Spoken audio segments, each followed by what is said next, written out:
দীর্ঘ প্রতীক্ষার অবসান, স্বপ্ন এখন হাতের নাগালে। গ্রামতলী ও গরুর বাঁধ দুই প্রান্তের মানুষের বহুদিনের আশা অবশেষে বাস্তবের রূপ নিতে চলেছে। উদ্বোধনের অপেক্ষায় দাঁড়িয়ে নবনির্মিত ফুটব্রিজ, আর সেই সঙ্গে খুশির জোয়ার বইছে গোটা এলাকায়। একসময় এই দুই এলাকার মানুষের জন্য নদী পারাপার ছিল চরম ঝুঁকির বিষয়। নড়বড়ে বাঁশের সাঁকো কিংবা ছোট নৌকায় ছিল ভরসা। বিশেষ করে বর্ষাকালে পরিস্থিতি হয়ে উঠত আরও ভয়াবহ। প্রতিদিন জীবনের ঝুঁকি নিয়ে চলাচল করতে হতো সাধারণ মানুষকে। সেই দুর্ভোগের দিন এবার শেষ হতে চলেছে। গ্রামতলী গরুর বাঁধ ফুটব্রিজের নির্মাণ কাজ এখন শেষ পর্যায়ে। আধুনিক এই সেতু উদ্বোধনের অপেক্ষায় প্রস্তুত। সম্প্রতি কাজের শেষ মুহূর্তের প্রস্তুতিও খতিয়ে দেখা হয়েছে সংশ্লিষ্ট কর্তৃপক্ষের পক্ষ থেকে।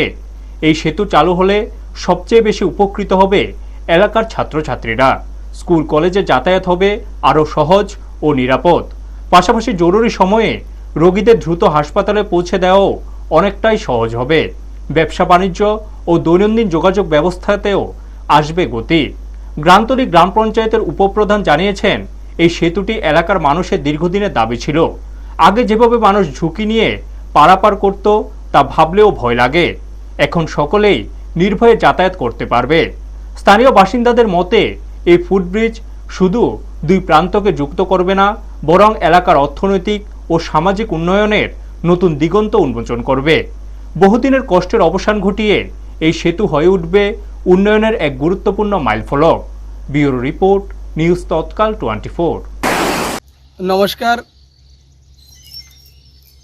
আজকে যে আমাদের যে গ্রামতলী পঞ্চায়েত এরিয়ার যে জনগণের যে দীর্ঘদিনের একটা দাবি ছিল, যে আমাদের এই এলাকার এই যে দীর্ঘদিনের একটা পরিচিতি, এটা খেওয়াঘাট, গ্রামতলী যে গুদারাঘাট, এটা দীর্ঘদিনের একটা পরিচিতি। এই গুদারাঘাট দিয়ে আমাদের আগে নৌকা দিয়ে মানুষ যাতায়াত করত।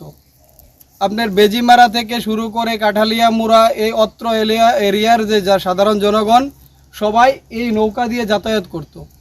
তো দীর্ঘদিন ধরে একটা দাবি ছিল যে এইখান দিয়ে একটা যদি নদীর উপরে একটা ব্রিজ হয় তাহলে এই এলাকার জনগণের বিশাল একটা উপকার হবে।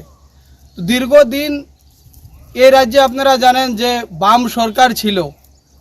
বাম সরকার ৩৫ বছর এই রাজ্যে ক্ষমতায় ছিল, কিন্তু থাকাকালীন এই দাবি কিন্তু পূরণ হয়নি। যে ত্রিপুরা রাজ্যে যখন ভারতীয় জনতা পার্টির সরকার তৈরি হয়, হওয়ার পরে আমাদের পঞ্চায়েত এবং ব্লক মিলে যৌথ উদ্যোগে আমরা সরকারের কাছে আমরা আবেদন করি। আমাদের যে প্রক্রিয়া আছে সেই প্রক্রিয়ার মাধ্যমে, সেই প্রক্রিয়া সাড়া দিয়ে রাজ্য সরকার আমাদের এই পঞ্চায়েতের যে দীর্ঘদিনের দাবিটা, সেই দাবিটা এই জনগণের আজকে পূরণ করতে যাচ্ছে।